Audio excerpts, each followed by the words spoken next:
Hey guys and girls, this is Charlie Hustle, and today, Beachhead, the developers behind Call of Duty Elite, released the Call of Duty Elite mobile application for OSI devices. This is your iPads and your iPhones, basically any Apple mobile type thing.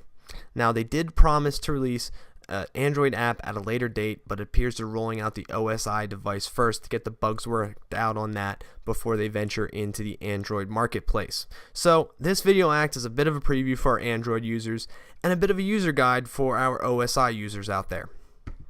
So when you first open the app, this is the screen that you'll come to, and you can see it's broken down in 4 major categories: career summary, recent matches, custom classes, and challenges. Now if we click on the career summary, we see a page very similar to what we would see when we open up the Call of Duty Elite website. It has our level and prestige from Modern Warfare 3, how much XP we need to get to the next level, that little calculator thing that's absolutely never right, and our kill-death ratio, our win-loss percentage, and then the breakdown of what types of game we're playing and how much.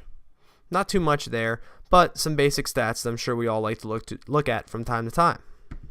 Going back to the main menu, our next category is recent matches. When we open up the recent matches, we'll see the last 10 matches displayed by kill-death ratio in a bar chart form.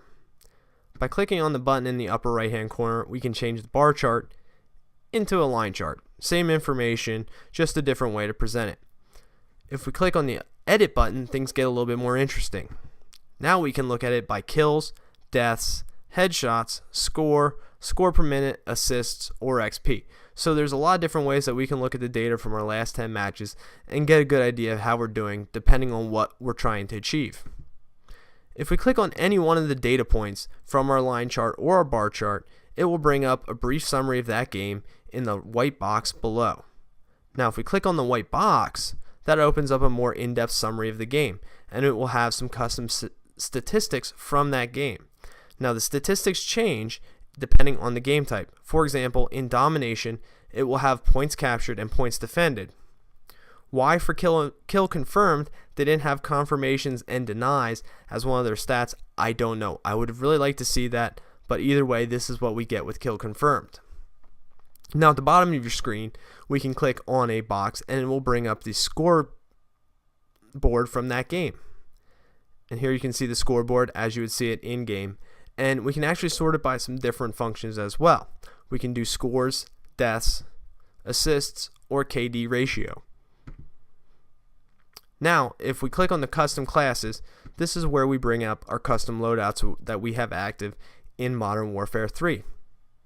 By clicking on any one of these, it brings up the custom class, much like we're used to seeing on the Call of Duty Elite website. And then by clicking on any one of the weapons, it brings up a subcategory where we can change that weapon. And at the top, just below the title, we can scroll through that and select the different categories of primary weapons. Now, if we want to change from primary weapon to say secondary weapon or tactical or whatever category of loadout that we need, we can do that by these buttons here without having to go back to the full custom class menu. Finally, our fourth category is challenges. Now this brings up a menu much like we would see in the barracks in the in-game experience, where we can see all of our challenges. So clicking through this much like we would in-game, we can see we're looking at primary weapons here. Let's just go through assault rifles, and let's look at the M4A1. Now I haven't used the M4A1 very much this prestige, but it will do a good job of showing us an example of the software. So we can click on this edit button here, and this will change the way these challenges are displayed, much like we could change the sorting in the Black Ops statistics. There's another neat feature in this menu, and that is the tracking, which you can see over here by these targets. If you click on the button to track any one of these challenges, it will add it to your tracking page, which is accessed in the upper right hand corner. So this allows you to look at challenges from different subcategories all on one page without having to go through that convoluted menu system to get to them. This is nice because oftentimes I'm working on multiple challenges at one time from different categories. Now there's one other feature that's almost hidden in this app that I find is probably the most valuable for me, and that's this little magnifying glass in the upper right hand corner. What this does is it allows you to search for any player in the Call of Duty Elite experience and pull up their statistics. So this could be one of your fellow players on your friends list. This could also be a person you meet in real life, or it might be your favorite commentator to see what they're doing lately with their gaming. So I'm going to bring up a friend of mine, and for the sake of his pride, we're going to keep his name anonymous, because as you can see, he's not having a good day with the game right now. Yes, this is one of my friends who did the prestige token glitch and got the ban hammer dropped on them hard.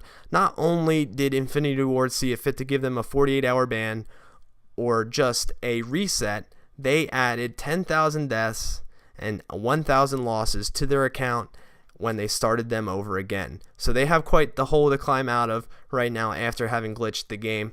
So lesson be it, do not glitch the game or they will get you. And you can see at the bottom of the screen here, we can also look at recent matches, their custom classes, and their challenges. Now, in summary, this is a free app, so what can you say bad about it? It's free.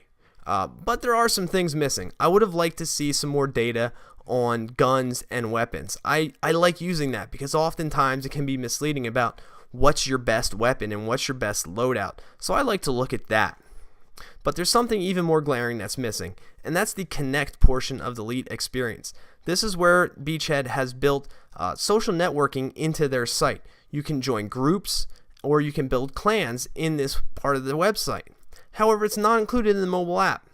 Now, I don't know about you guys, but I really haven't had a good amount of time to really enjoy this part of the website because whenever I sit down at the computer at home, I'm usually working on something or I'm playing Modern Warfare 3. I don't really have time to experiment with this part of the website. If it was on the mobile app, I would get much more use out of this experience and also much more use out of the mobile app. As it stands, this app is a bit of a novelty. I don't see myself adjusting my custom classes on a daily basis, and I don't see myself reviewing my statistics either. However, if they would have built social networking into this app, I would be using it on a daily basis and probably multiple times a day. So I feel like they missed the boat here. However, this is software, and I'm sure they can update it at their will. So I hope maybe someone at Beachhead might hear this and might decide to add that feature in the future. So with that, that's all I have to say on this application. Like I said, it's free, so you got nothing to lose. Go ahead, download it, play with it. If anything, it's nice to have just for the novelty, and it's something to look forward to for our Android users out there when it rolls out. So if you have any questions about this, especially if you're an Android user and haven't had an opportunity to get hands-on with it, please post in the comments below, and I'll try to get back to you as soon as I can. So this has been Charlie Hustle, and I hope you've enjoyed it. Thanks, guys.